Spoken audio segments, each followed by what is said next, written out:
Oke.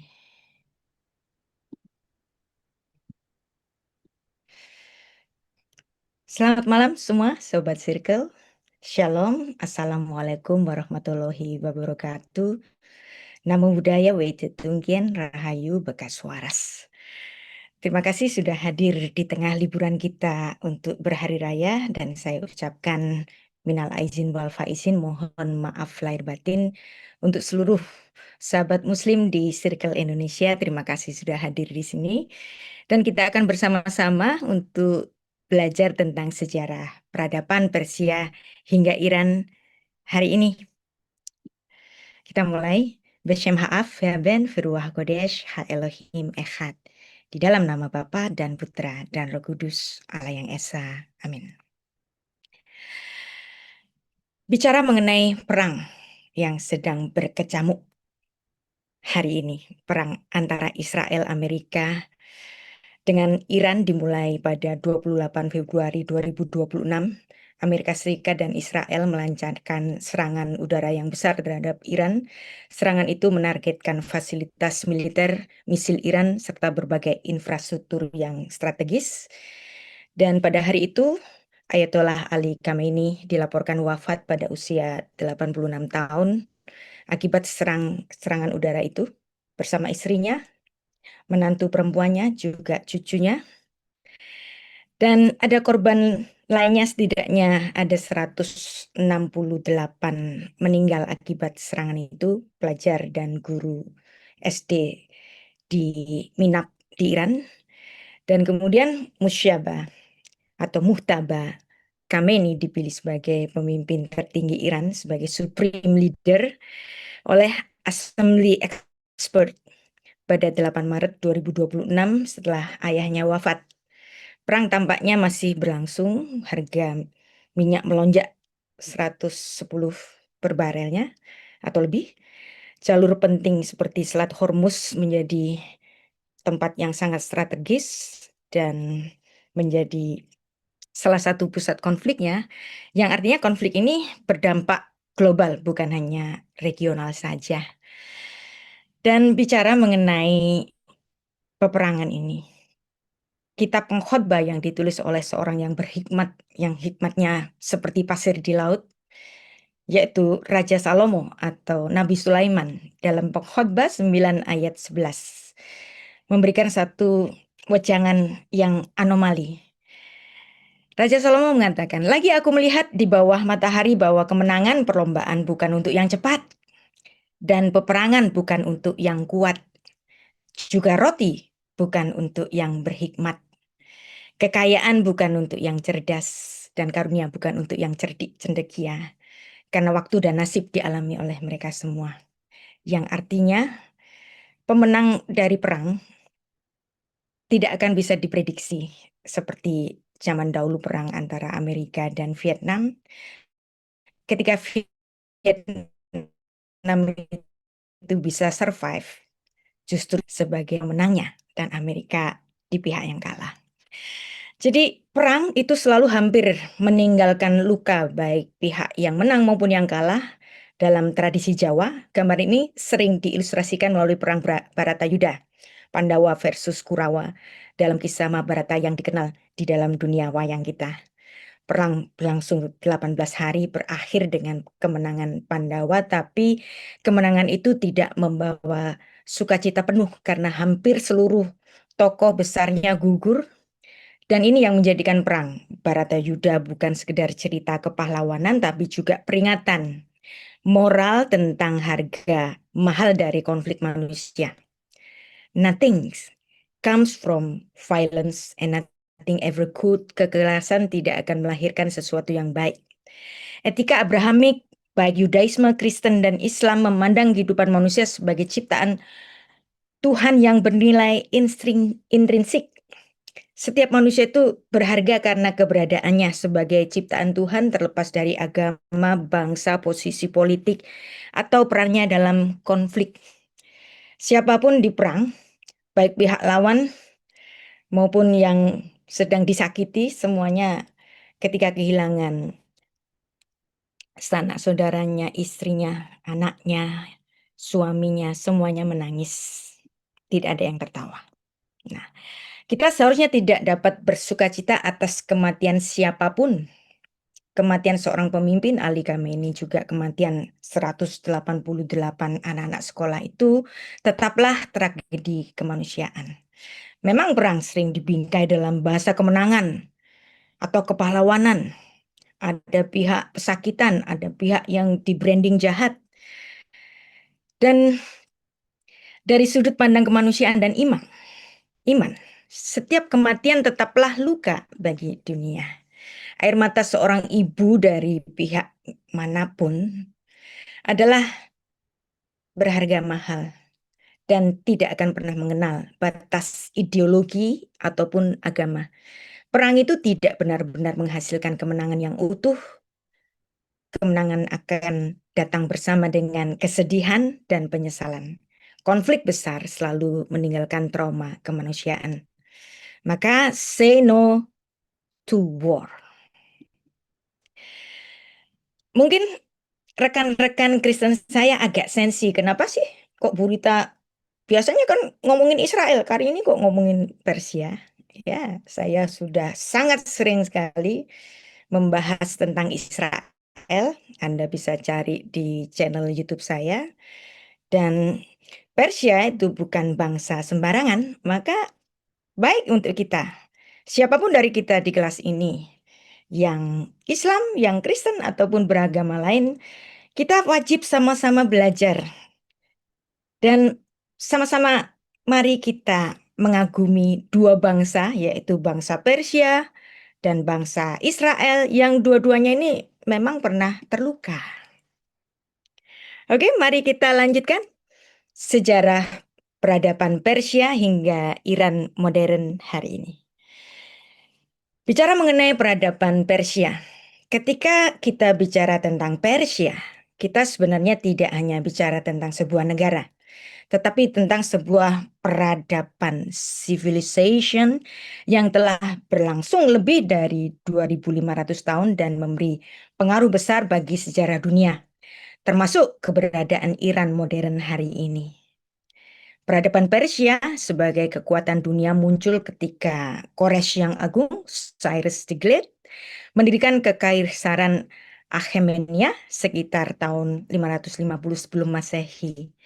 Persia itu pernah menjadi pusat kekaisaran dunia pada masa raja-raja seperti Darius I, Xerxes I, suaminya Ratu Esther. Dan Persia menjadi kekaisaran terbesar di dunia pada zamannya. Dan sebenarnya mau dibangkitkan kembali oleh Muhammad Reza Pahlavi. Persia di dalam Alkitab ditulis dalam bahasa asli Ibrani Paras. Sering disebut dalam Alkitab khususnya ketika bangsa Yahudi bersama di bawah kekuasaan Persia. Tokoh penting adalah Quraisy yang agung yang mengizinkan orang Yahudi kembali dari pembuangan di Babel menuju ke tanah sucinya yaitu ke Yerusalem. Di kitab Yesaya, menarik, ada nubuat tentang Mesias. Dan Mesias ini bukan dari kalangan Israel. Mesias ini adalah dari kalangan non-Israel. Dan bahkan nama dari sang Mesias ini disebut oleh Nabi Yesaya 150 tahun sebelum kemunculan Kores yang agung di bumi ini. Jadi nubuatnya sudah ada 150 tahun sebelumnya. Jadi keren banget ini yang namanya Kores yang agung di sini. Dinubuatkan 150 tahun sebelumnya dan dia satu-satunya seorang yang diberi gelar Mesias dan dia dari kalangan non-Israel. Dan Persia juga dibahas di kitab Esther, kisah kerajaan Persia yang kemudian rajanya menikah dengan Ratu Esther, kemudian kitab Esra, masa kembali dari pembuangan. Jadi Israel pernah dibuang ke Babel karena dari Nebukadnezar, terus dikembalikan, dibantu oleh Raja Persia untuk kembali ke tanah sucinya, dan juga pada zamannya Nebukadnezar dituliskan di kitab Daniel menyebut kerajaan Media Persia. Bahkan di kitab Kisah Para Rasul ketika hari Pentakosta, ketika lidah-lidah api itu melingkupi para rasul Kristus. Di situ terdapat juga orang-orang Parsia, media Elam sebagai pendengar berita Injil pada hari Pentakosta. Wow. Yang artinya di sini Persia juga menjadi cakupan bagi berita Injil Kristus. Makanya kita nggak bisa pandang sebelah mata ini Persia, karena Alkitab Perjanjian Lama maupun Perjanjian Baru menyebutnya, dan tentu saja Persia menjadi bagian penting di Alkitab kita. Kita membahas The Great Persian Empire. Persia bukan sekedar negara, tetapi salah satu peradaban besar dunia sejajar dengan Yunani, Romawi, India, dan Tiongkok. Boleh kita tambah lagi Mesir tentunya. Persia telah bertahan melalui berbagai kerajaan, agama, dan sistem politik, namun identitas budayanya tetap hidup selama 2,5 milenium. Pada tahun 330 sebelum Masehi, Persia memang pernah ditaklukkan oleh Alexander Agung, tapi identitas Persia tidak hilang. Kemudian Persia bangkit kembali pada dua dinasti besar, yaitu Kekaisaran Parthia pada abad kedua menuju abad ketiga dan juga Kekaisaran Sasania. Ini penting, Kekaisaran Sasania di sini orang Yahudi diaspora saat itu dilindungi di Persia pada Kekaisaran Sasania. Dan pada saat itu Sasania menjadi rival besar bagi Kekaisaran Romawi dan Bizantium. Ya, jadi Yahudi ketika dimusuhi oleh kekristenan di Eropa, Yahudi justru terlindungi di Persia. Menarik kan? Nah, pada abad ke-7, wilayah Persia ditaklukkan oleh kekuatan Islam. Namun menariknya, budaya Persia nggak hilang, justru sangat mempengaruhi dunia Islam selanjutnya. Bahasa Persia, yaitu Parsi, menjadi bahasa budaya dan sastra di banyak wilayah Asia. Karena itu Persia sebenarnya merujuk pada 3 hal sekaligus. Persia sebagai negara, yaitu Iran modern. Yang kedua adalah bangsa Iranik atau Arya. Kemudian yang ketiga, Persia sebagai peradaban, yaitu tradisi budaya, bahasa, sastra, filsafat yang berlangsung lebih dari 2.500 tahun. Itulah sebabnya banyak orang Iran masih sangat bangga pada warisan Persian Civilization. Bicara mengenai peradaban, saya pernah menulis ini di laman Sarapan Pagi Biblika. Dan kata adab, peradaban, dari kata adab, bahasa Arab, dalam makna tata krama, etika, kesopanan, kebudayaan, dan itu bukan hanya perilaku, tapi kesadaran relasional yang membentuk tatanan hidup manusia. Dan kata adab, bahasa Arab ini, equal dengan kata Aram, aduba, yaitu peneguhan etika melalui rasio dan hukum. Nah, dari di sini muncul kata peradaban, yaitu masyarakat yang tertata, berkeadaban, dan bermartabat. Dalam bahasa Ibrani, konsep adab ini, ya, aduba dalam bahasa Aram, yang paling dekat adalah derek eretz dalam filsafat Yahudi, yaitu jalan hidup yang beradab. Yang secara harfiah derek itu adalah cara hidup, eretz adalah dunia, tanah. Nah, yang artinya derek eretz adalah tatanan hidup yang pantas, beretika, dan manusiawi. Dalam tradisi rabbinik, derek eret katmala Torah adalah adab mendahului Torah. Seseorang harus lebih dahulu menjadi manusia yang beradab sebelum ia menjadi orang yang beragama. Makna kata adab juga mengarah pada kata Ibrani musar, yang artinya etika dan pembentukan karakter dalam ranah pendidikan yang membentuk, melatih, yang mendisiplinkan, membentuk pribadi dalam kerendahan hatian dan tanggung jawab dan integritas. Nah, sikap yirat Elohim, takut akan Tuhan adalah dasar dari adab ini. Dalam filsafat Ibrani, Raja Salomo menulis dalam Amsal 9 ayat 10, permulaan hikmat adalah takut akan Tuhan, yang mengenal yang Maha Kudus adalah pengertian. Tehilat hokmah yirat Adonai, vedaat kedoshim bina. Dan di sini dalam Amsal, yirat Elohim, takut akan Tuhan, adalah fondasi etika dalam peradaban sintesis konseptual. Jadi di sini konsep peradaban di sini tentu saja disepakati oleh 3 agama Ibrahimik yang besar, yaitu Yahudi, Kristen, dan Islam. Terima kasih untuk teman-teman Muslim yang cukup banyak di kelas ini. Kita belajar bersama-sama untuk belajar kesamaan dari peradaban antara Israel kuno dan Persia kuno. Dan khususnya malam ini kita khusus belajar mengenai The Greater Persia. Dan konsep Persia Raya mulai terlihat ketika Kores yang Agung mendirikan Achaemenid Empire sekitar 550 sebelum Masehi, dan kekaisaran ini menjadi salah satu imperium terbesar di dunia kuno yang wilayahnya meliputi Iran, Mesopotamia atau Irak, Anatolia atau Turki, Levan yaitu Israel, Syria, Lebanon, kemudian Mesir, Asia Tengah, dan sebagian India.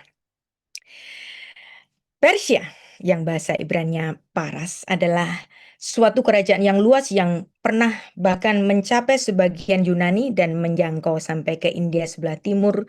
Kerajaan ini menyangkut orang-orang Yahudi karena kemenangan Kores atas Media, dan ketetapannya, dekritnya itu mengizinkan orang-orang Israel yang pernah kalah dari Nebukadnezar, yang dibuang di Babel, kemudian dikembalikan oleh Raja Kores. Jadi orang-orang Israel, bangsa pilihan Tuhan ini, kalah dari bangsa Babilonia, yaitu Nebukadnezar, dibuang ke Babel. Orang-orang Israel tidak bisa melawan Nebukadnezar, tapi Tuhan mengizinkan kekuatan yang lain yang mengalahkan Nebukadnezar, bukan bangsa Israel, tetapi Kores. Maka dari sejarah ini, kita orang Kristen juga harus terbuka. Jangan berpikir bahwa Israel itu kalau perang itu menang terus. Enggak. Kalau mereka enggak setia, mereka juga dibiarkan kalah oleh Tuhan, bahkan menjadi bangsa buangan di Babel. Bahkan ketika Tuhan menghukum Israel ini, Anda tahu, pernah 3 kali terjadi kelaparan hebat di tanah suci Israel, dan di situ terjadi 3 kali kelaparan hingga orang makan orang, kanibalisme. Perhatikan, kepada bangsa pilihannya sendiri, Tuhan tidak segan-segan untuk memukul Israel jika Israel salah. Maka untuk hari ini juga akan berlaku demikian. Jadi jangan cuma ngutip satu ayat bahwa siapa yang memberkati Israel akan diberkati, siapa yang mengutuki Israel akan dikutuki. Padahal itu adalah satu berkat untuk anak-anak Abraham. Dan kita semua anak-anak Abraham di sini kan. Nah, jadi jangan dilihat sempit kepada Israel saja. Ketika Israel tidak setia, Tuhan tidak segan-segan memukul mereka. Ya, supaya kita yang Kristen ini jangan jadi Kristen Zionis. Kita harus terbuka melihat kenyataan dan paham akan sejarah. Dan munculnya kerajaan Persia menandai titik balik besar dalam sejarah Timur Dekat kuno, yang khususnya bagi bangsa Yehuda yang hidup di dalam pembuangan karena kejahatannya kepada Tuhan, dibuang ke Babel, dan kekuatan baru ini dipimpin oleh seorang raja Persia yang agung di dinasti Achaemenid. Dan pada tahun 539, pasukan Persia di bawah Kores Hagadol, bahasa Ibraninya, menaklukkan kota Babylon yang sebelumnya menjadi pusat kejayaan Babel, yang diasosiasikan dengan seorang penguasa yaitu Raja Nebukadnezar kedua. Nah, jadi kejatuhan Emporium Babel ini bukan sekedar penggantian kekuasaan politik, tetapi membawa perubahan kebijakan yang sangat besar dan memberi benefit yang banyak bagi bangsa Israel di dalam pembuangan mereka. Dan berbeda dengan praktik kekaisaran Babel yang sering memindahkan populasi sebagai strategi kontrol politik. Justru Persia menerapkan kebijakan restorasi dan toleransi. Perhatikan. Persia memberikan toleransi religius kepada bangsa Israel melalui dekrit yang dicatat dalam Esra. Pasal 1 ayat 1 sampai 4, Kores yang agung memberikan izin kepada orang-orang Yahudi yang dibuang untuk kembali ke Yerusalem dan membangun kembali bait Allah mereka, dan kebijakan ini menjadi kabar baik bagi komunitas Yahudi di pembuangan karena membuka jalan bagi pemulihan kehidupan religius dan nasional mereka. Nah, peristiwa ini dipahami oleh para nabi sebagai bagian dari karya providensial Allah, bahkan dalam Yesaya 45 ayat 1, 150 tahun sebelum Kores muncul. Kores disebut sebagai yang diurapi, Mesyah oleh Tuhan. Sebuah gelar yang sangat luar biasa bagi seorang raja non-Israel karena Kores menjadi alat di dalam rencana pemulihan Israel. Dengan demikian, kemunculan kerajaan Persia bukan hanya perubahan geopolitik tetapi juga awal periode restorasi Yehuda. Dan kemudian melahirkan pembangunan kembali bait Allah kedua pada masa para pemimpin seperti Yerubabel dan imam besar Yosua bin Yosedek. Nah, bagi komunitas Israel dalam pembuangan di Babel, kemenangan Persia menjadi tanda bahwa sejarah pembuangan tidak berakhir dengan kehancuran, melainkan sebuah pengharapan pemulihan bangsa Israel ex kerajaan Yehuda dapat kembali ke tanah sucinya. Kemudian pada sekitar tahun 330, kerajaan Persia dikalahkan oleh Alexander Agung yang dalam banyak tulisan-tulisan Yunani dipandang sebagai orang timur yang biadab, namun selalu dipandang baik dalam perjanjian lama. Jadi di sini ada kontradiksi catatannya. Agama Zarathustra Agama Zarathustra sekitar abad ke-7 sebelum Masehi berasal dan berbasis di Persia. Kepercayaannya adalah pada dewa terang, Ahura Mazda, telah mengalahkan Ahriman, yaitu dewa kegelapan, dan dualisme ini dipandang dalam pengaruh atas keyahudian seperti juga tertanam pada kepercayaan malaikat-malaikatnya yang juga memberi pengaruh pada Yudaisme, terutama yang di jalur mistisisme. Agama Persia ini bersikap toleran terhadap kepercayaan-kepercayaan yang lainnya, dan Apollo Yunani dan Adonai Allah Israel atau Elohim Israel adalah di antara ilah-ilah yang diakui oleh mereka. Nah, kita akan membaca satu bagian yang sangat penting dalam Yesaya 45 ayat 1. Mesias non-Yahudi, yaitu Kores yang agung. Beginilah firman Tuhan, inilah firmanku kepada orang yang kuurapi. Ya, bahasa Ibraninya limshicho, kepada orang yang diurapinya. Kepada Kores yang tangan kanannya ku pegang supaya aku menundukkan bangsa-bangsa di depannya dan melucuti raja-raja supaya aku membuka pintu-pintu di depannya dan supaya pintu-pintu gerbang tidak tinggal tertutup. Ko amar Adonai limshicho lechores asher hechesakti Fimino lerat levanav goyim umatnei melachim afateah liftoah levanav delatayim usyarim lo yisagiru. Jadi melalui Yesaya 45 ayat 1, ternyata di sini gelar Mesias tidak eksklusif bagi orang-orang Israel saja, karena Alkitab Ibrani mengacu pada Raja Kores ini sebagai Mesias Allah Tuhan dalam dekritnya membantu orang-orang Israel membangun kembali bait suci kedua di Yerusalem. Tawarik 2 Tawarik 36 ayat 23 menuliskan, beginilah perintah Kores, Raja Persia, segala kerajaan di bumi telah dikaruniakan kepadaku oleh Tuhan. Nah, Kores menyebut Tuhannya orang Israel, Adonai. Semesta langit, ia menugaskan aku mendirikan rumah baginya di Yerusalem yang terletak di Yehuda. Siapa di antara kamu termasuk umatnya, Tuhan Allahnya menyertainya dan biarlah ia berangkat pulang. Nah, kalau kita baca dalam bahasa asli Ibraninya, Koh Amar Koresh Melek Paras. Kol mamlechot haaretz natan li Adonai Elohei Hashemayim vehu fakat alai livnot lo vayit Berushalam asher bi Yehuda mivakem mikol amo Adonai Elohab imo veya'al. Jadi di sini Kores mengakui Adonai Elohimnya orang Israel.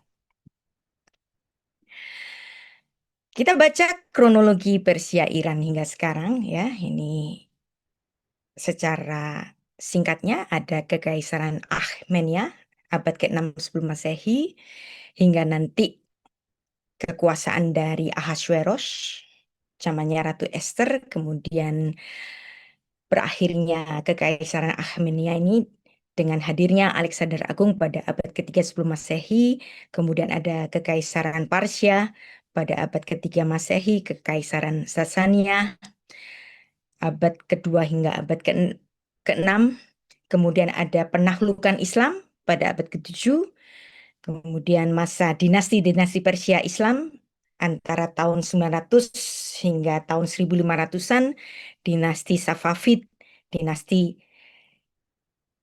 Qajar, dinasti Pahlavi, kemudian ada revolusi Islam tahun 1979 dan Iran modern hari ini.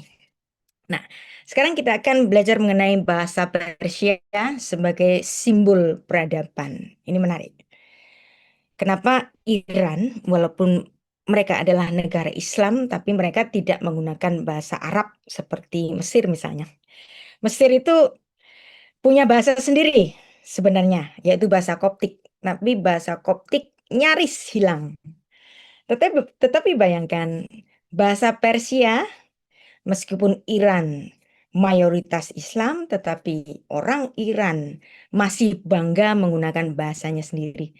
Karena itu adalah simbol peradaban. Ini perbedaannya dengan Indonesia. Indonesia, kita tahu memang bahasa Inggris adalah bahasa internasional dan kita wajib mengerti bahasa Inggris. Tapi yang saya heran, pasangan-pasangan muda hari ini kalau punya anak ngomong Inggrisnya lancar dan ketika ngomong bahasa Indonesianya nggak lancar malah bangga. Nah, ini artinya apa? Budayanya terkikis.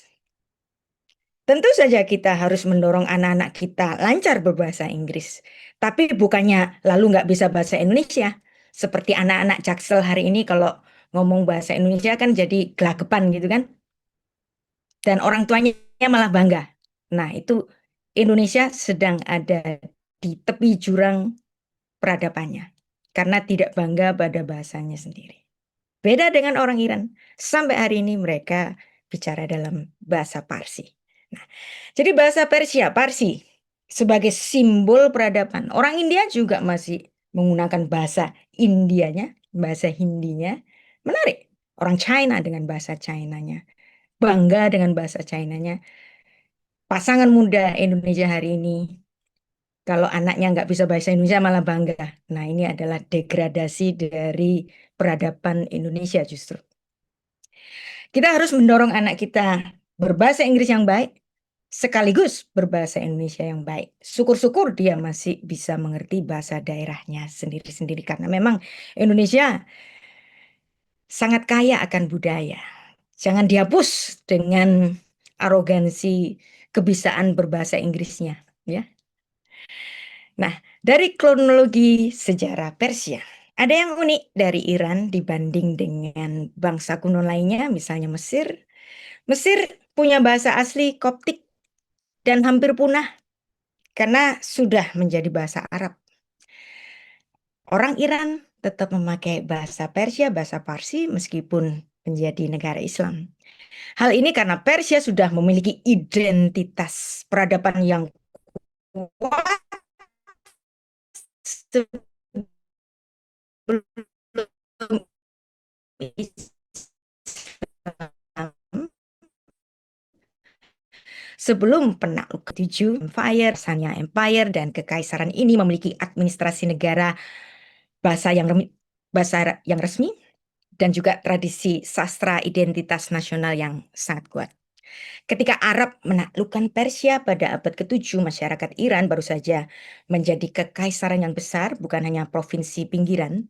Karena itu memori identitasnya masih kuat. Sebaliknya, Mesir, Suriah, Irak itu sudah berabad-abad menjadi provinsinya Romawi Bizantium sebelum Islam.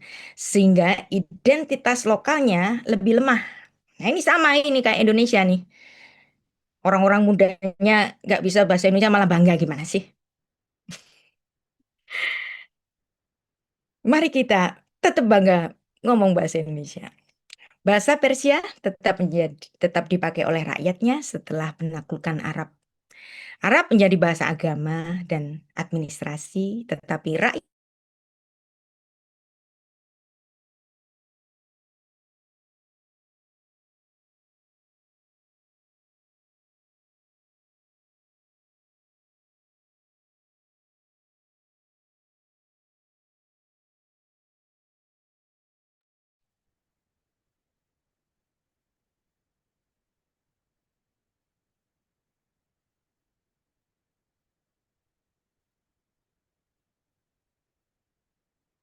bahasa Persia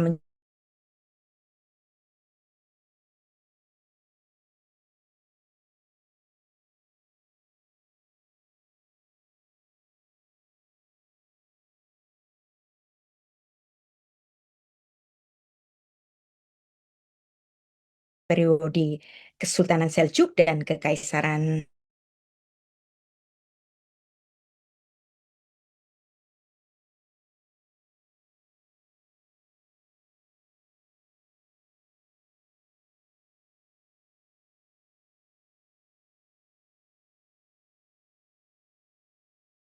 awal sekitar 600 tahun lebih memilih bahasa resmi elit yang disebut dengan Ottoman Turkish. Bahasa Ottoman Turkish ini adalah campuran Turki, Persia, Arab. Banyak kata Persia dipakai untuk sastra, puisi, filsafat, administrasi, kerajaan. Di Mesir situasinya berbeda. Kenapa kok Mesir nggak menggunakan bahasa Koptiknya? Nah, walaupun peradaban Mesir sebenarnya lebih tua daripada Persia, yaitu sejak 3100 sebelum Masehi, sistem Fir'aun, bahasa aslinya itu Coptic language. Nah, kemudian ada awal kemunduran Mesir setelah tahun 1070 sebelum Masehi. Mesir mulai melemah karena sering dikuasai oleh bangsa-bangsa asing, Libya, Nubia, Asyur, dan Persia. Nah, kemudian sejak zaman Alexander Agung, Alexander Agung kan menetapkan bahasa Koine Greek yang mulai menggantikan Koptik pada abad ketiga sebelum Masehi. Dan bahasa administrasi negara memakai bahasa Yunani sampai pada era Bizantium. Kekuasaan Mesir kuno secara definitif berakhir ketika Cleopatra ketujuh kalah dari Kaisar Octavianus yang kemudian menjadi Kaisar Agustus pada tahun 30 sebelum Masehi. Setelah itu Mesir menjadi provinsi dari Roman Empire. Nah, setelah Islam, Mesir menggunakan bahasa Arab sebagai bahasa perdagangan yang akhirnya rakyat secelahan beralih ke dalam bahasa Arab.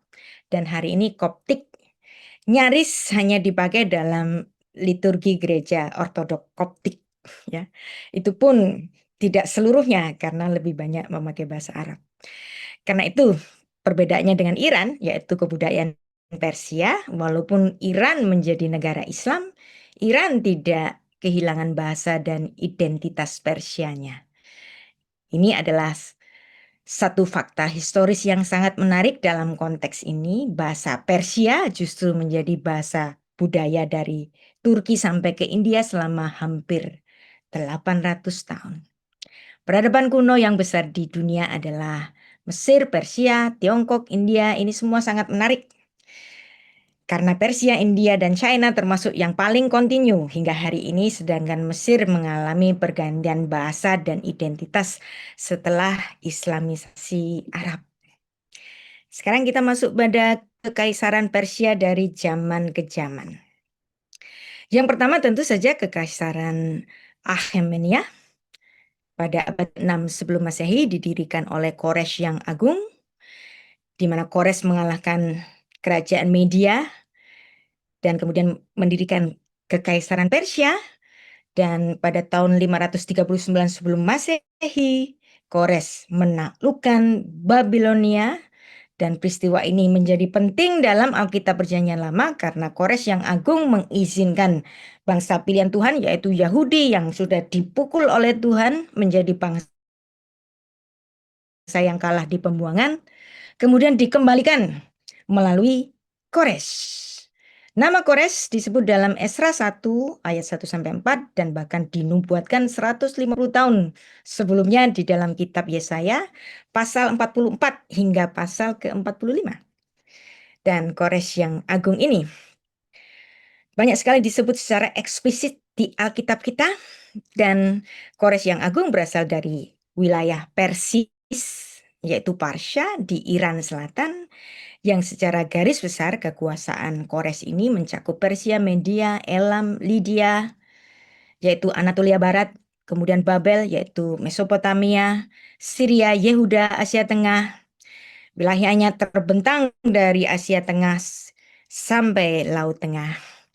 Dan nama Persia ya sebenarnya berasal dari bangsa Yunani kuno yang menyebut wilayah itu sebagai Persis atau Parsa, yaitu daerah asal suku Persia yang sekarang itu disebut Provinsi Fars, kampungnya Kores yang Agung.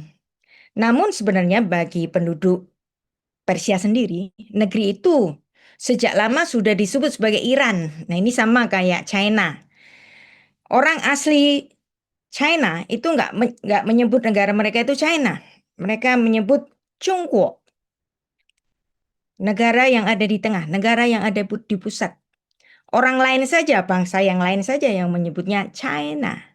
Nah, sama juga Persia ternyata adalah sebutan dari bangsa lain kepada Persia yang sebenarnya orang aslinya sendiri itu menyebut diri mereka itu Iran.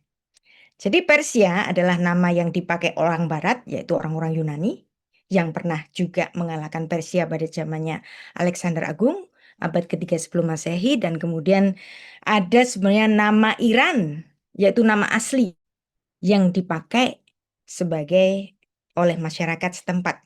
Nah, mirip dengan China adalah sebutan Barat, sedangkan orang aslinya menyebut negara mereka dengan nama asli Chungguo. Awalnya Persia hanyalah kerajaan kecil yang berada di bawah kekuasaan Media. Kemudian Kores memimpin bangsa Persia untuk bangkit menjadi kekuatan besar yang mengalahkan Raja Media Astyages sekitar tahun 550 sebelum Masehi. Kemudian wilayah Media meliputi Iran Barat, sebagian Anatolia Timur, kemudian menguasai Media Persia sekaligus, dan kemudian berkuasa atas Elam, termasuk di situ Selat Hormuz yang terkenal hari ini, dan Iran Barat yang otomatis masuk dalam kekuasaan Persia setelah menguasai Media. Kota pentingnya adalah Elam. Kota pentingnya Elam adalah Susa dan kemudian menjadi salah satu ibu kota kerajaan Persia dan menaklukkan kerajaan kaya di Asia seperti Lydia yang diperintah oleh Croesus. Wilayah Lydia meliputi sebagian besar Anatolia yaitu Turki modern hari ini dan kota-kota di Yunani di bagian Asia kecil, dan kemenangan ini memberi Persia akses ke Laut Aegea. Nah, penaklukannya yang terpenting adalah ketika Kores mengalahkan Raja Babilonia pada sekitar tahun 539 sebelum Masehi, dan itu dicatat di dalam Esra pasal 1 yang memberikan dekrit kepulangan bangsa Israel ke tanah sucinya lagi. Nah, dengan jatuhnya Babel, Persia juga menguasai Mesopotamia, Assyria, Phoenicia, dan ini memberi Persia kontrol atas jalur perdagangan di Timur Tengah. Dan demikianlah di bagian timur, Kores menaklukkan wilayah Baktria, Sogdia, daerah sekitar Oxus, yaitu Amudarias. Wilayah ini menjadi perbatasan timur bagi Kekaisaran Persia. Nah, kemudian ada Raja Kambises. Nah, Raja Kambises ini memerintah sekitar tahun 530 hingga 522 sebelum Masehi. Nah, dalam konteks Alkitab, masa ini sering dihubungkan dengan periode ketika pembangunan Bait Allah sempat terhenti, karena secara eksplisit nama Kambises kedua ini tidak disebut langsung di Alkitab. Namun sebagian besar penafsir Alkitab dan sejarawan menilai bahwa masa pemerintahnya kemungkinan tercermin secara eksplisit pada kitab Esra 4 ayat 5 yang tertulis bahwa musuh-musuh Yehuda menyogok para penasihat untuk mengagalkan rencana mereka hidup Kores Raja Persia sampai Raja Darius Raja Persia. Jadi hanya implisit saja, tidak ditulis namanya di Alkitab Perjanjian Lama.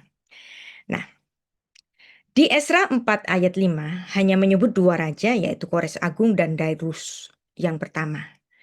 Nah, sebagian sarjana para penafsir mengusulkan bahwa Ahasveros dalam Esra 4 ayat 6 ini mungkin merujuk kepada Kambises ini. Tapi ini kan hanya tafsir.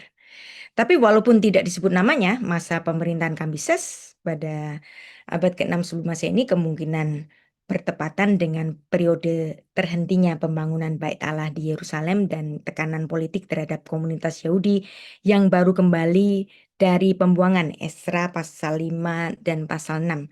Dan kemudian ada masa Darius yang pertama. Nama Darius yang agung ini terkait pada kitab Esra pasal 6. Dan kemudian ada Xerxes yang pertama, yaitu Ahasveros dalam kitab Ester yang memerintah pada sekitar tahun 486 hingga 465 sebelum Masehi. Dan peristiwa penting, Xerxes yang pertama ini memerintah wilayah yang sangat luas dari India sampai Ethiopia, terkenal dalam sejarah Yunani karena perang melawan Yunani. Menjadi raja dalam kisah Ester, menjadi suami bagi Ester orang Yahudi. Nah, pertanyaannya, kalau dia menikah dengan Ahasveros atau Xerxes I, apakah Ester memiliki putra dari Xerxes? Ini nggak dicatat di Alkitab, ya.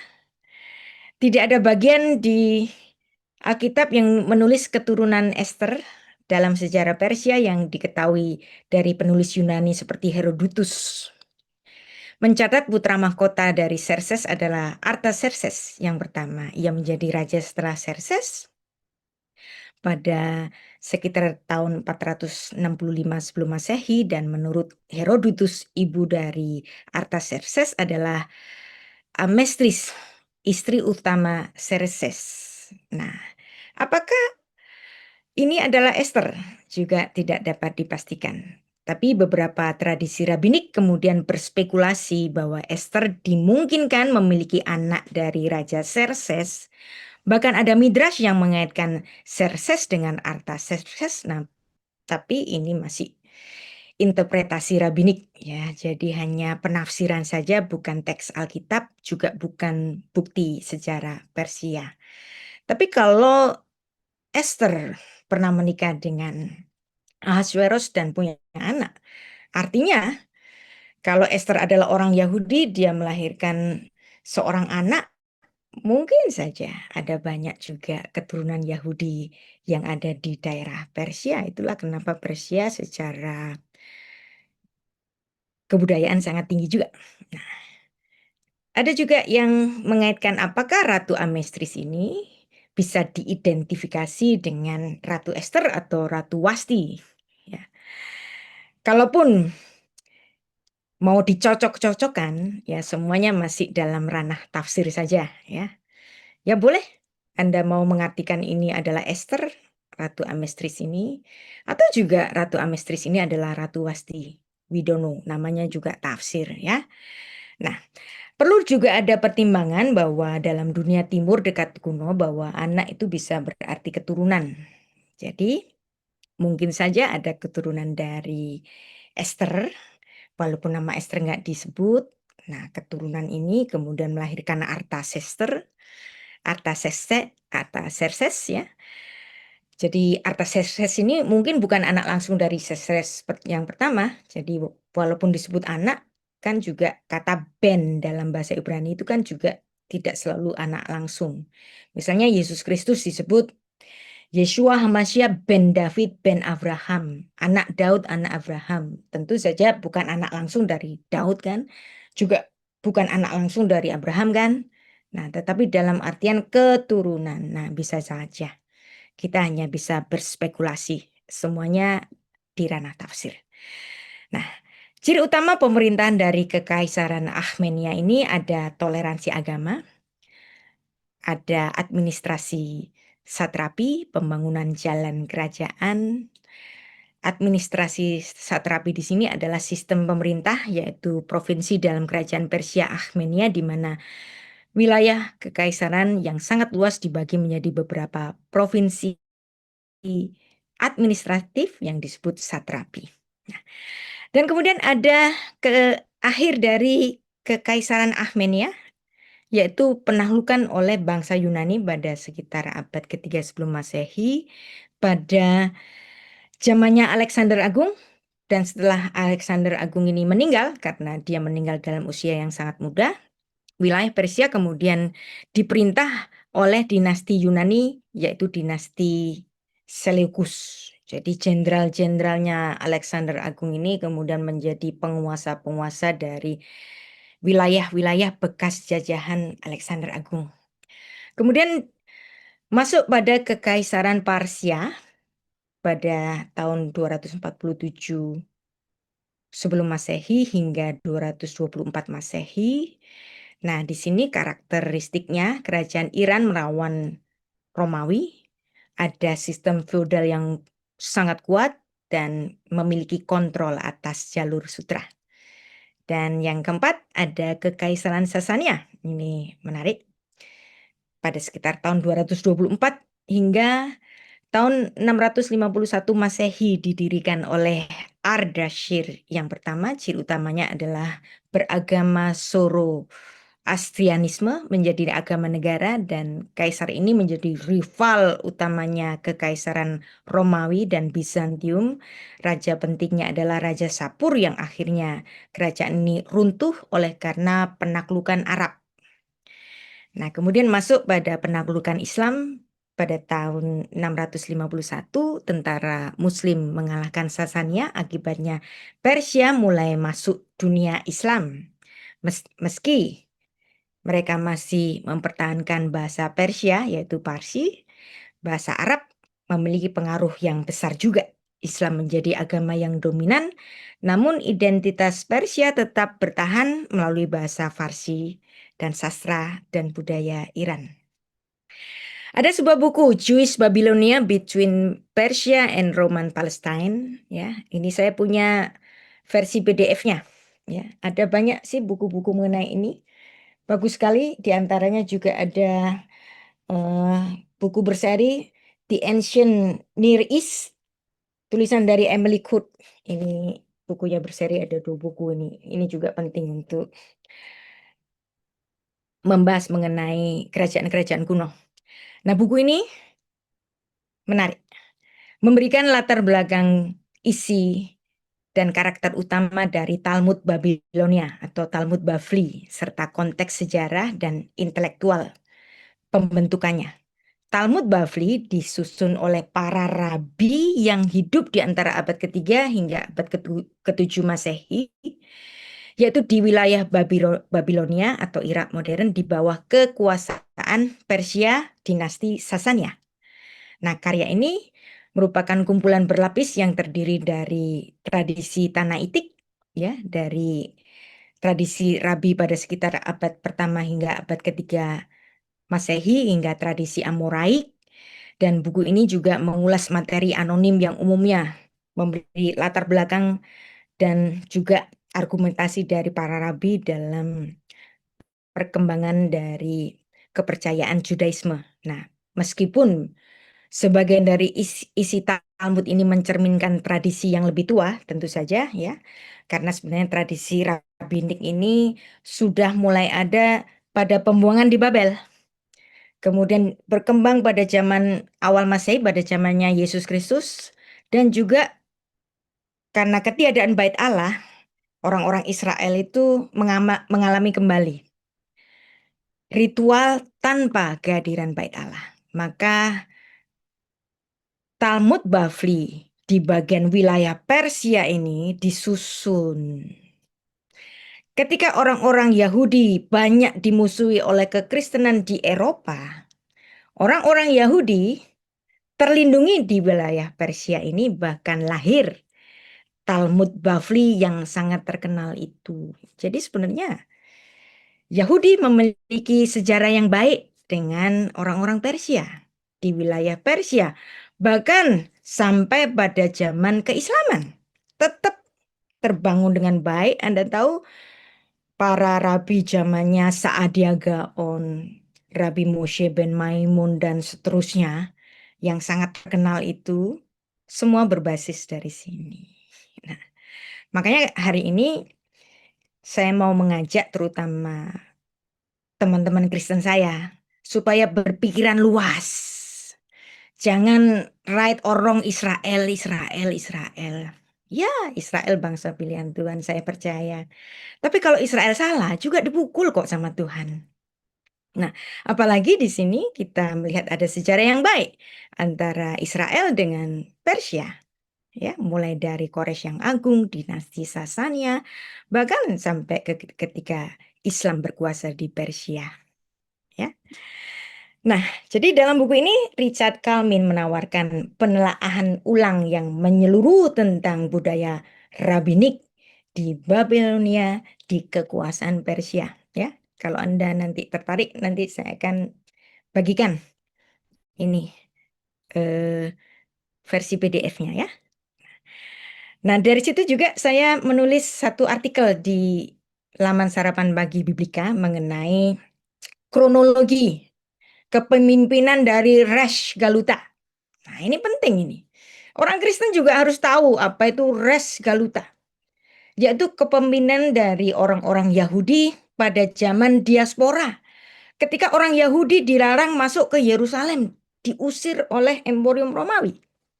Mereka dilindungi di wilayah Persia yang para pemimpinnya itu disebut sebagai Resh Galuta, Geonim, Rishonim, Achanonim, ya. Menarik ini cerita ini ya. Saya tentu saja tidak bisa mengupas semuanya, nanti Anda bisa buka di Sarapan Pagi Biblika. Nah, apa yang saya sampaikan ini juga banyak juga sudah saya tulis di Sarapan Pagi Biblika. Kemudian kita masuk pada dinasti-dinasti Persia Islam antara tahun 900 hingga tahun 1500-an, yaitu peradaban sastra Persia. Ini menarik ya.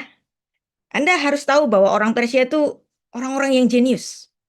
Berapa kerajaan lokal muncul, Samanid, Buyid, Seljuk, Ilkhan, ya, pada masa budaya Persia ini berkembang pesat.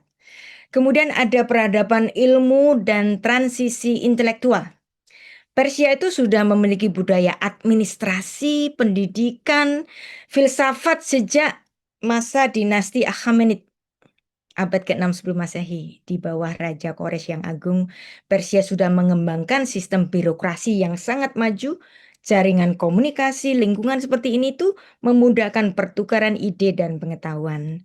Dalam sejarah matematika, beberapa ilmuwan dari dunia Persia memainkan peran yang penting dalam pengembangan konsep angka nol, sistem bilangan desimal, terutama melalui karya Muhammad Ibnu Musa al-Khwarizmi pada sekitar tahun 780 hingga 850 Masehi. Pada abad ke-9 ini, pada masa ini dunia Islam menjadi jembatan pengetahuan antara ilmu Yunani, matematika India dan dunia barat. Dalam karyanya Kitab Al-Jabar wal Mukabalah, ia menjelaskan sistem bilangan desimal yang menggunakan posisi digit angka 0 sebagai penanda tempat, dan kata aljabar ya dari judul buku ini kemudian menjadi asal kata algebra, aljabar karya Muhammad Ibnu Musa Al-Khwarizmi, kemudian diterjemahkan ke dalam bahasa Latin di Eropa pada abad ke-12. Nah, dari sinilah, dari Al-Khwarizmi ini muncul istilah algoritma.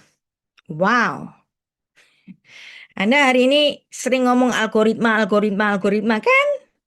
Nah, ternyata dari seorang yang super cerdas yaitu Muhammad Ibnu Musa Al-Khwarizmi.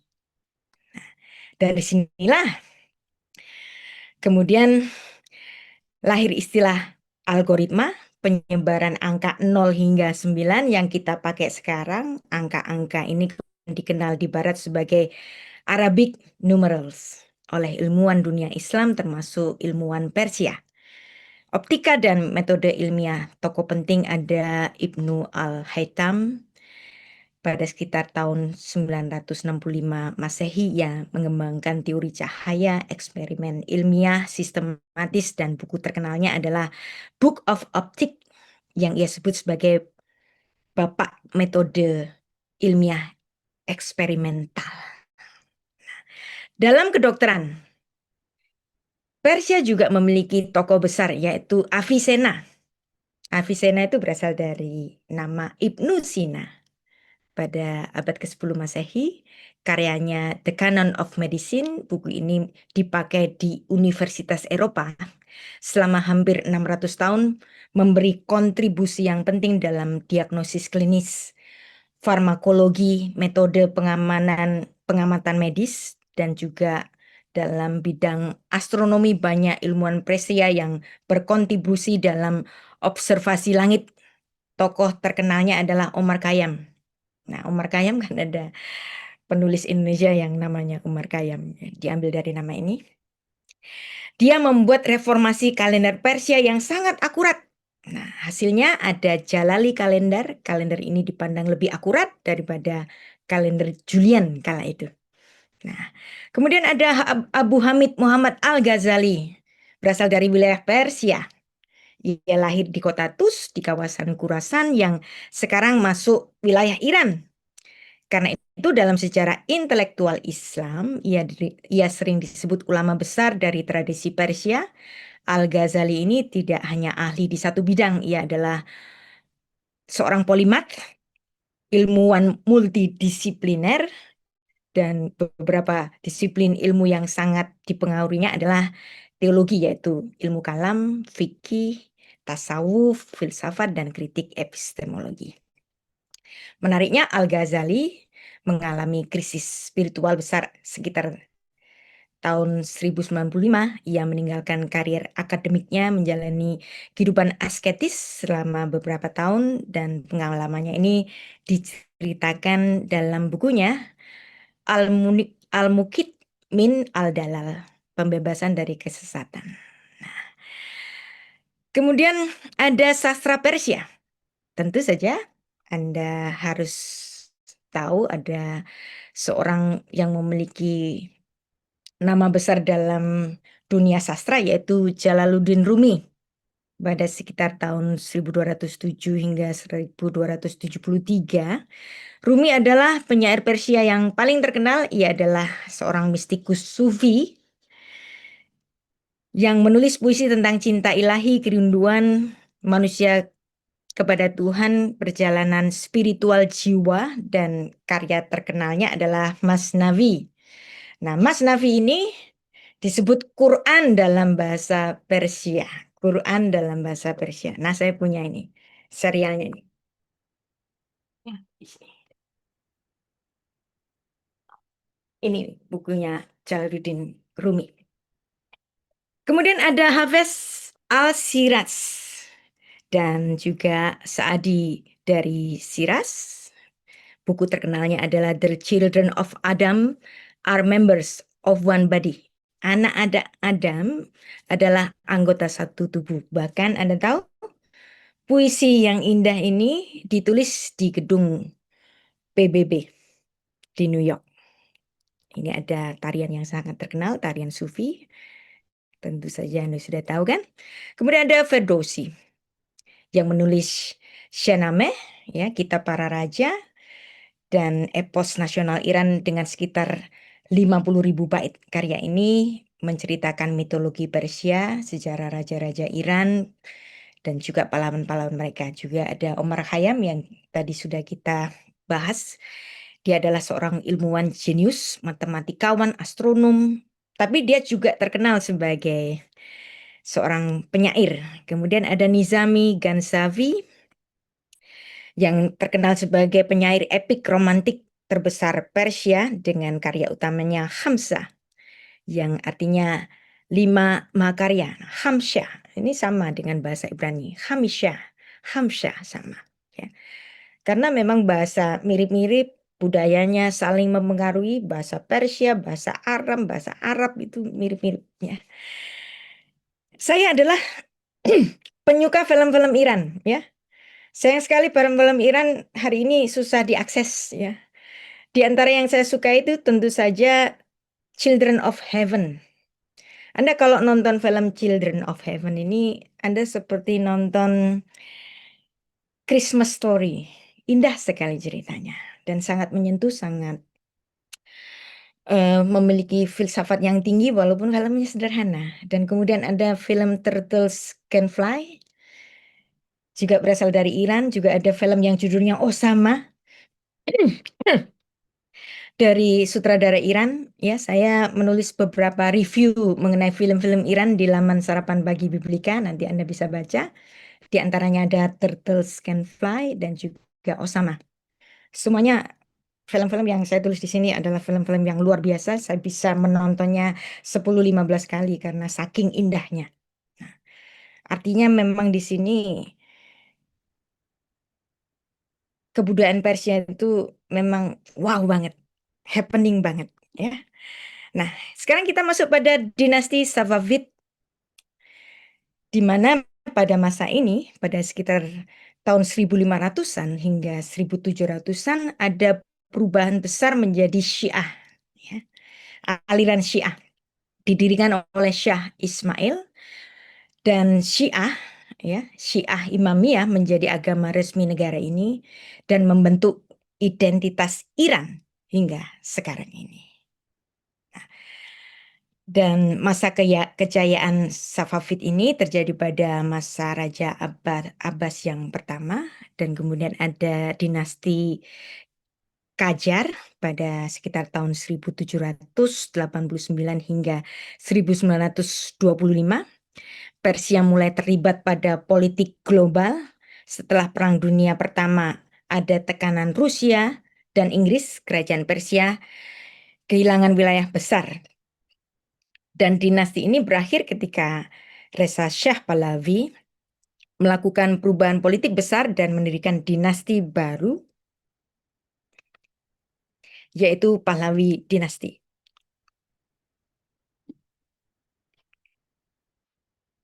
Nah, sekarang masuk pada Persia, yang kemudian namanya diubah sesuai nama aslinya, yaitu Iran, ya. Jadi Persia itu adalah bangsa asing menyebut negara itu, sedangkan negara itu menyebut dirinya sendiri adalah Iran. Maka pada zamannya dinasti Pahlavi pada tahun 1925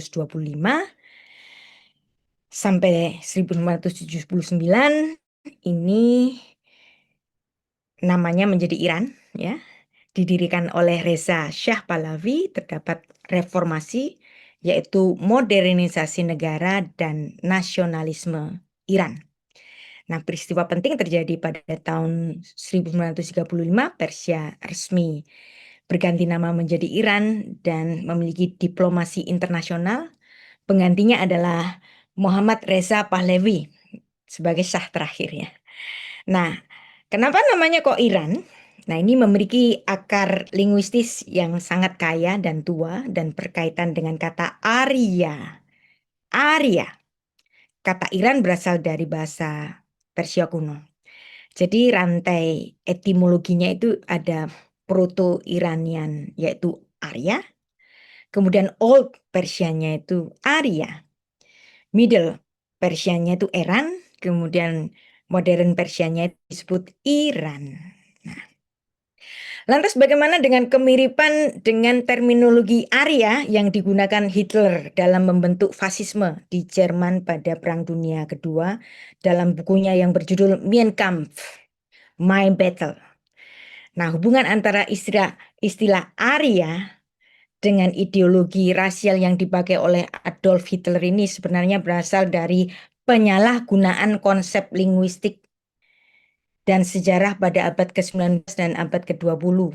Ya, dia kayak suka-suka aja aku kasih nama Arya. Padahal pemilik nama Arya itu ya Iran, bukan Hitler gitu kan. Nah, namanya juga penguasa ya suka-suka dia aja.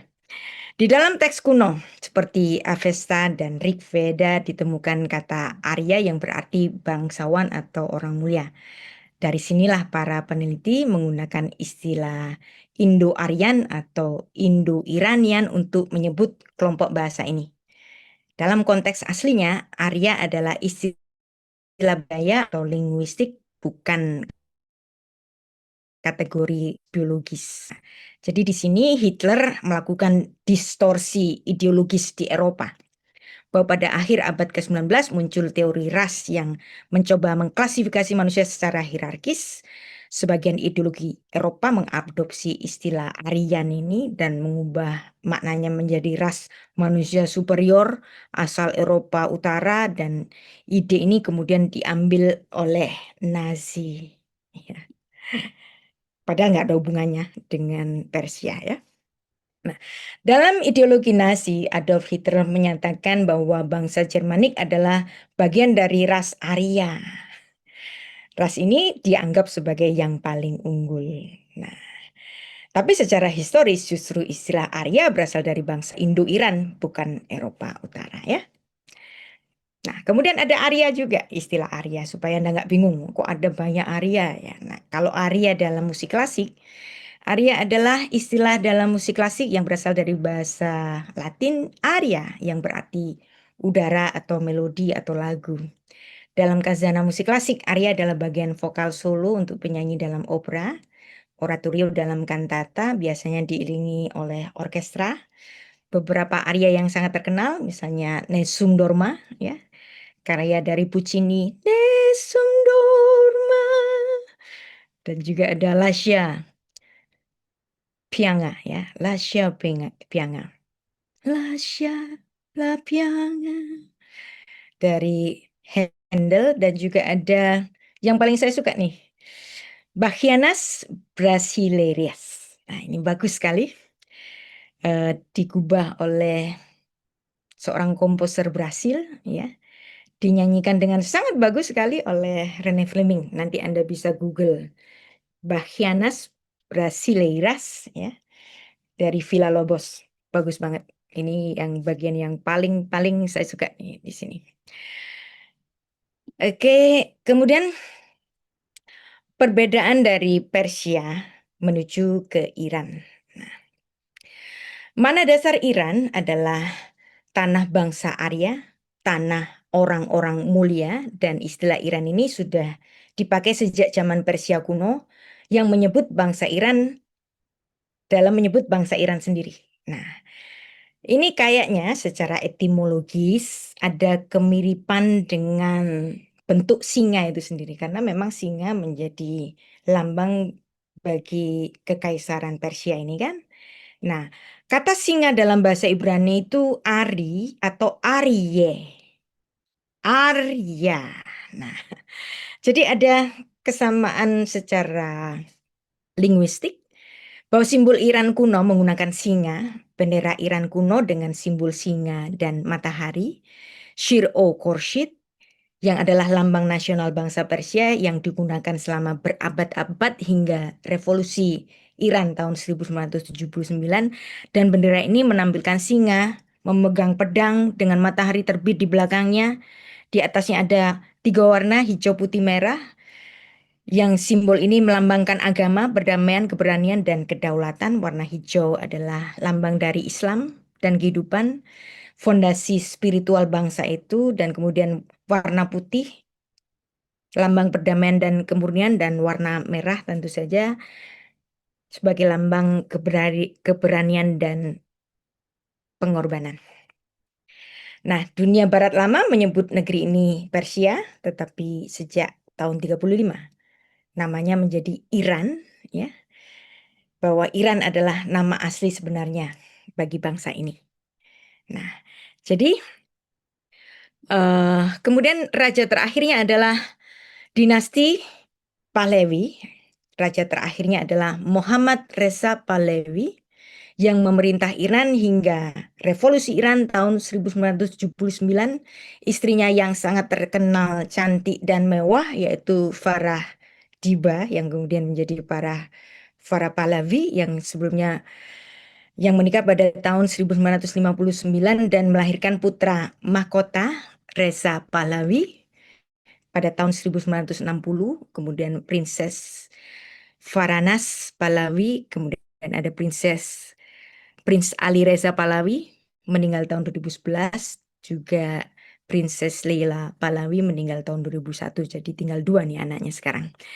Nah, pada tahun 79 terjadi revolusi Iran yang kemudian mengubah Iran menjadi negara agama, negara Republik Islam Iran. Dan Reza Pahlavi harus lari ke Amerika pada zamannya Jimmy Carter, ya. Dan di sini terkenal dengan satu krisis adanya sandera 54 sandera yang disandera pada saat revolusi Iran tahun 79. Dan kira-kira apa yang menyebabkan adanya revolusi Iran tahun 1979? Tentu saja ada banyak, ya, karena monarki itu selalu ada KKN, nepotisme, korupsi, dan kemewahan yang sikap borjuis dari orang-orang kerajaannya itu. Salah satunya kita bisa melihat satu fenomena pesta besar untuk memperingati 2000 tahun Emporium Persia pada zamannya Muhammad Reza Pahlavi. Dia saat itu dengan sangat narsisnya ingin menaruh dirinya itu seperti Koresh yang Agung atau Xerxes pertama. Nah, seperti kisah yang ada di dalam kitab Esther, Raja Xerxes pertama atau Raja Ahasverus itu pernah menggelar suatu pesta selama 180 hari. Nah, mungkin idenya dari sini mungkin, ya. Maka kemudian untuk memperingati 2500 tahun Emporium Persia, di zamannya Reza Pahlavi ini dia mau mengadakan suatu pesta besar yang saat itu biayanya itu sekitar 600 juta dolar lebih atau sekitar 4 miliar US dollar. Wow, ya. Dan dia mengundang semua pembesar di seluruh dunia untuk datang kepada pestanya yang menyulap gurun dari puing-puing kerajaan Persia itu yang seluas 100 hektar menjadi hutan yang baru, menjadi taman-taman yang baru. Nah, sebagai suatu demonstrasi kemegahan kekaisaran, sebagai suatu theater of power, pertunjukan visual untuk menunjukkan supremasi stabilitas kekuasaan. Nah, ini Muhammad Reza Pahlavi mau menunjukkan aku ini raja di atas segala raja. Seperti Xerxes pertama pada zaman Ratu Esther yang bikin pesta 180 hari. Nah, semuanya makanan, pelayan, mua, chef semuanya didatangkan dari Paris. Tidak menggunakan orang lokal. Pelayan semua dari Paris. Semua taplak meja, spray semuanya. Yang utama makanan katalerinya itu berasal dari sepuh emas murni. Nah, jadi tujuannya itu apa? Memamerkan kerajaan yang kaya raya dan kebesaran keagungannya. Di antara orang-orang Iran yang banyak yang miskin. Nah, lucunya Shah Iran ini bahkan dia tidak mengundang menteri-menterinya sendiri. Dia hanya mengundang orang-orang asing yang semua didatangkan dari penguasa seluruh dunia. Ya, pada waktu itu yang berkuasa Presiden Nixon. Tapi dia nggak mau datang. Dia mengirim utusannya. Ratu Elizabeth juga nggak mau datang, cuman mengutus utusannya saja. Ya. Nah, jadi dia mengadakan pesta di Persepolis untuk merayakan 2500 tahun monarki dan tamu internasionalnya, pemimpin global dunia dibawa ke situ. Dan kemudian ini sebagai pertunjukan sarana untuk membangun aliansi legitimasi global yang saat itu Reza Pahlavi sangat punya hubungan yang baik dengan Inggris, dengan Israel, dengan Amerika, ya. Dan itulah pesta dengan kemewahan yang ekstrim dikala orang-orang Iran miskin. Nah, tentu saja ini menjadi suatu pemicu. Nah, makanya kalau jadi penguasa, kuoso itu mesti gendong lali. Lupa diri dia. Nah, ternyata ini menjadi titik kelemahannya dia. Ini kan pesta diadakan tahun 71.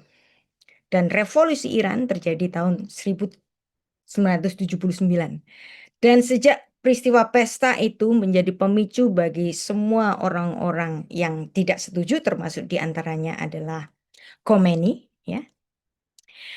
Dan kemudian dia diasingkan Khomeininya dan kemudian menjadi salah satu faktor delegitimasi yang berkontribusi pada revolusi Iran. Dalam sejarah modern, pesta Reza Pahlavi ini menjadi simbol awal keruntuhan monarki Iran dan mungkin sampai saat ini nggak ada pesta yang lebih heboh, nggak ada pesta yang lebih mahal di dunia ini setelah pestanya dari Shah Iran yang terakhir ini. Nah, ini namanya kuoso gendong lali. Semua selalu begitu takabur, ya. Nah, barulah kita masuk pada Revolusi Islam tahun 1979. Dipimpin oleh Rohullah Khomeini, nama aslinya Rohullah Khomeini, yang hasilnya adalah sistem monarki dihapus dan lahirlah negara baru, Republik Islam Iran.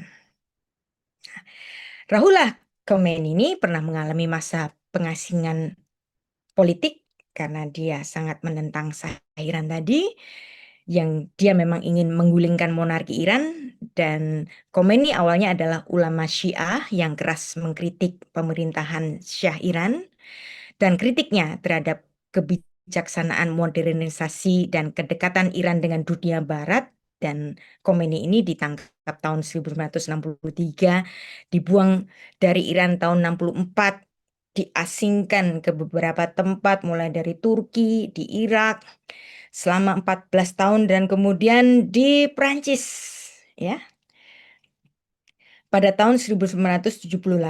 Nah, justru di Paris ini pengaruh dari Khomeini ini justru semakin besar. Dan Paris sebagai pusat revolusi. Selama Khomeini tinggal di Paris, wartawan internasional itu bebas mewawancarainya, makin viral deh dia. Makin bebas Khomeini berpidato dan kemudian direkam dalam kaset-kaset yang disebarkan di seluruh Iran. Nah, kenapa kok Khomeini bisa melakukan ini di Prancis? Karena ada kebebasan pers di Paris yang memang memberi ruang besar bagi Khomeini ini untuk menyebarkan gagasannya menjelang revolusi Iran. Dan pidato-pidato Khomeini ini yang tersebar memicu jaringan oposisi Iran mengorganisasi protes besar, menjatuhkan monarki sah dan mendirikan pemerintahan Islam. Nah, situasi di Paris sangat berbeda dengan situasi media di Iran. Kalau di Iran, yang namanya Khomeini ini pidatonya nggak bakal bisa didengar. karena dikontrol oleh Shah Iran. Tapi di Prancis, Khomeini dapat diwawancari secara terbuka, direkam, disebarkan di kaset-kaset. Dia bebas berkomunikasi dengan jaringan oposisi Iran yang lainnya.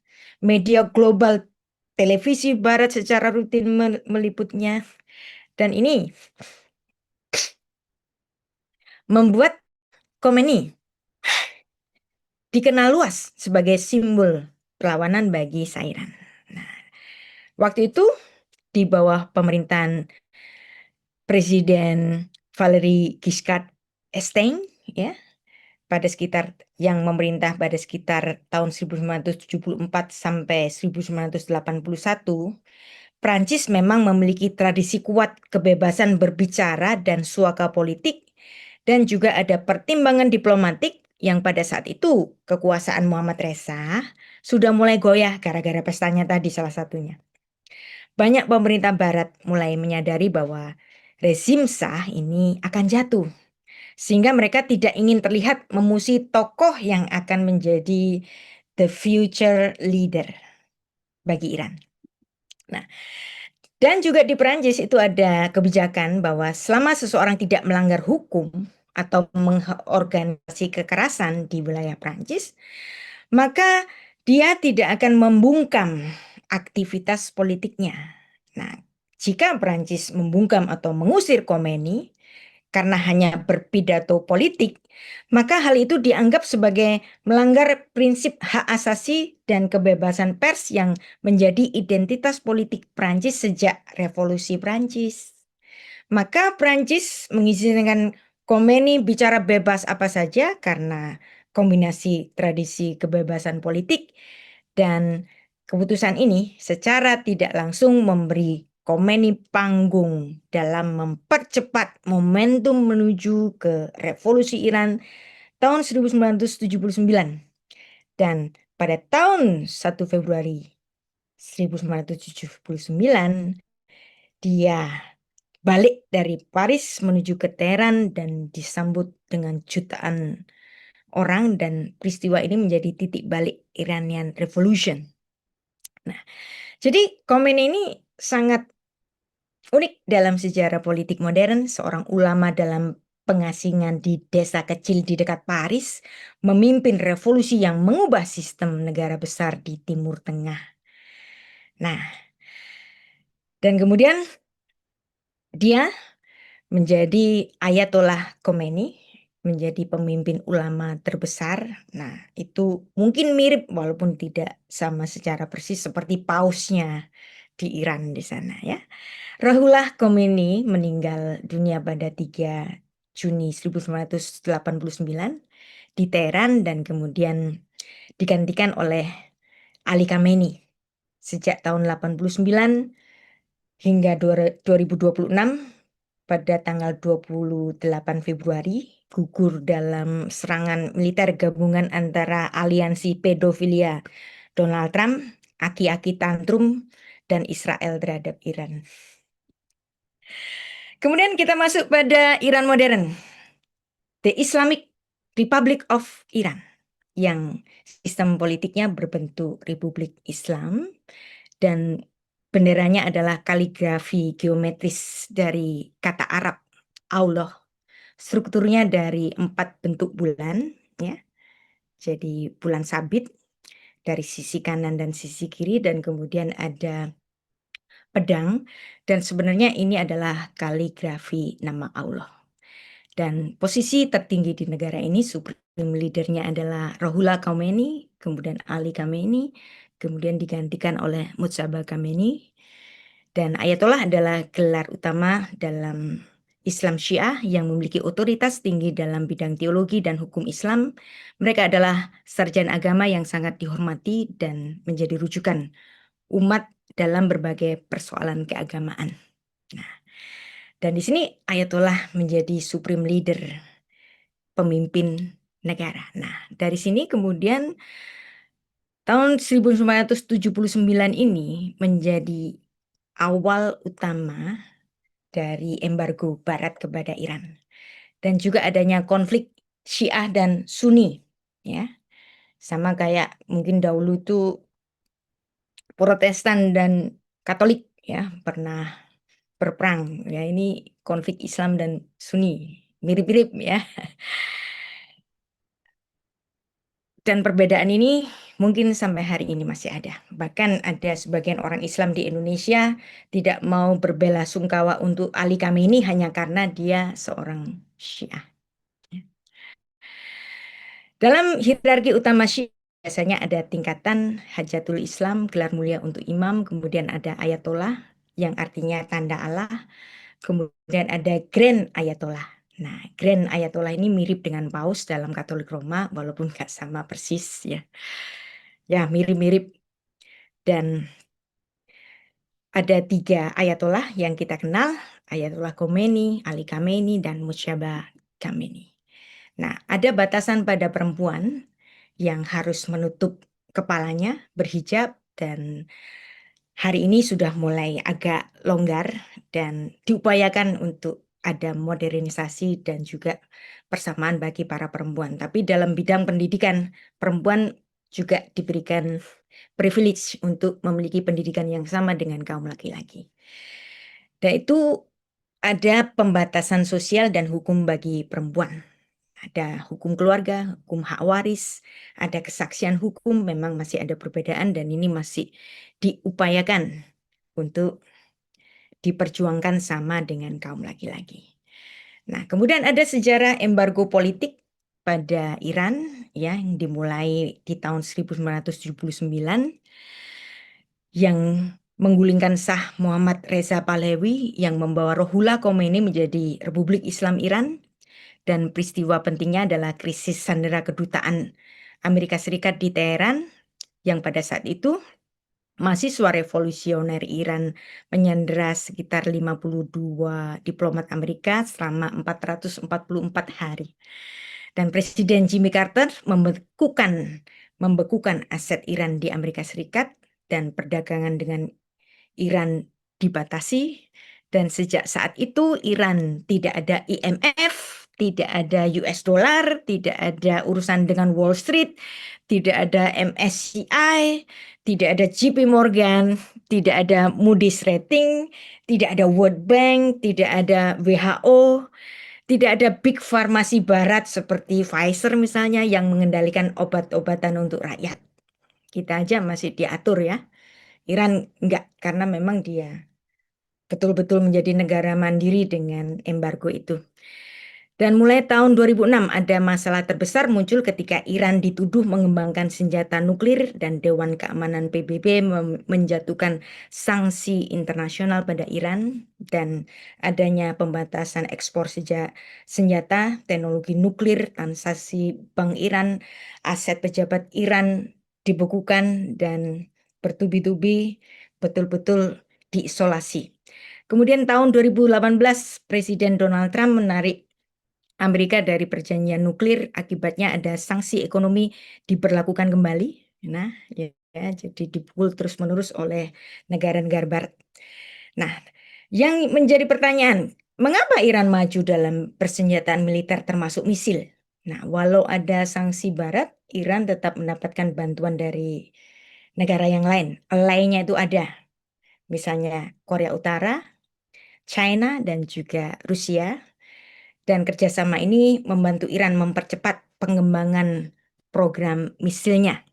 Nah, Iran itu memiliki strategi reverse engineering, terkenal sering membongkar teknologi asing lalu membuat versinya sendiri.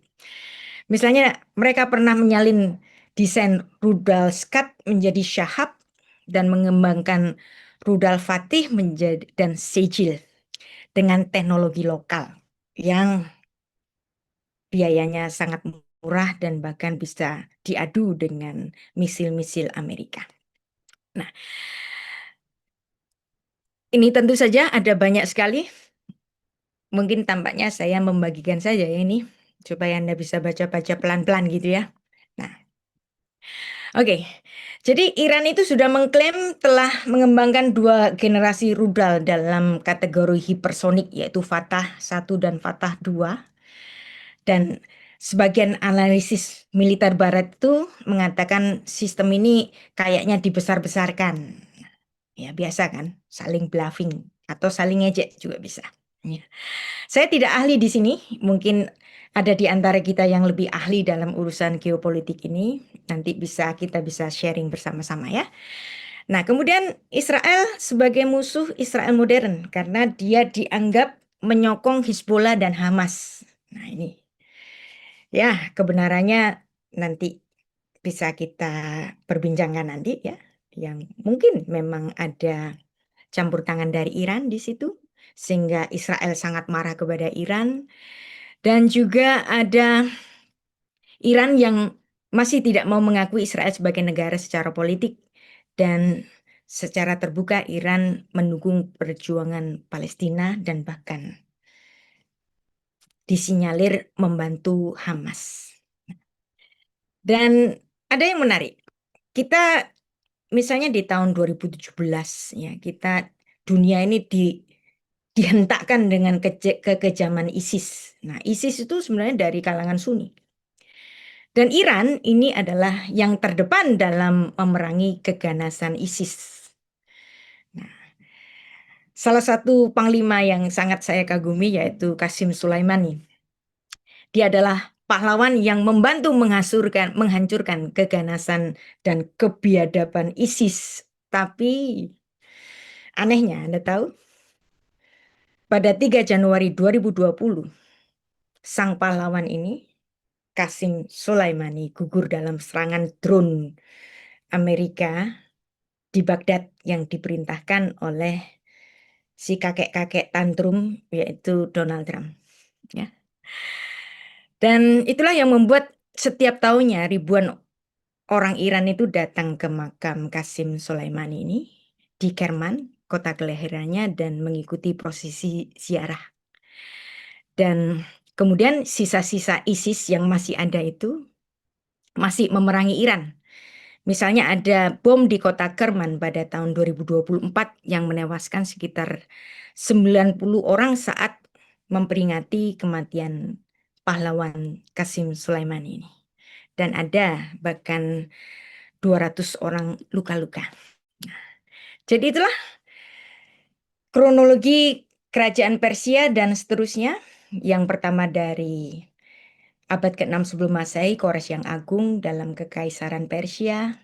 Kemudian jatuhnya Babel, Kores menguasai Babilonia. Kemudian Persia dikuasai oleh Alexander Agung pada abad ketiga sebelum Masehi.